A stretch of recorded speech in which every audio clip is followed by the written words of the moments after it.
మాకు అందరికి పని చేసినాయి. అప్పుడు డబ్బులు కూడా మేము చేసే పనులకు వచ్చింది, ప్లస్ కాంట్రాక్టర్ కూడా చేసిన. ఇక ఆ తర్వాత ఇక టీఆర్ఎస్ ప్రభుత్వం స్టార్ట్ అయింది. ఈ ఉద్యమాలతోని మాజీ సర్పంచులు ఎవరు ఏమనుకున్నా కానీ నాకు తెలిసిన కాడికి ఒక్కొక్క సర్పంచ్ పరిస్థితి ఇప్పటివరకు ఏంది అనేది 10 సంవత్సరాలు టీఆర్ఎస్ గవర్నమెంట్ ఏలి మాజీ సర్పంచ్ మొత్తం అప్పులపాలైంది.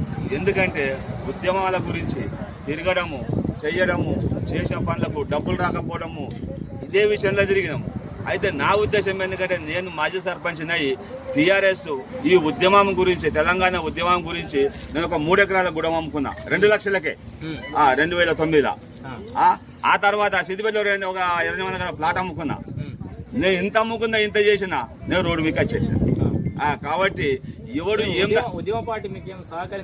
ఏమి సహకరించలేదు. హరీష్ రావు ఇప్పుడు డిబేట్ పెట్టి మాట్లాడదామన్నా మాజీ మంత్రి గారు నేను కూర్చుని మాట్లాడదామనుకున్నా. నేను గవర్నమెంట్ కు 10 సంవత్సరాలు ఏ సాయం అయినా చేసుకుంటా, నా సాధ్యమైనంత నేను చేసుకుంటా వచ్చా.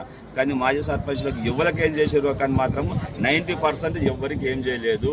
ఒక సర్పంచ్, ఒక లీడరు పనిచేస్తుండే గుర్తింపు మాత్రం లేకుండా పోయింది. ఇప్పటి కూడా మేము అప్పుల పాలై ఉన్నాం. ఎందుకంటే అమ్ముకుందాం కదా, ఏం చేద్దాం మరిగా, అమ్ముకోవాలి. లాస్ట్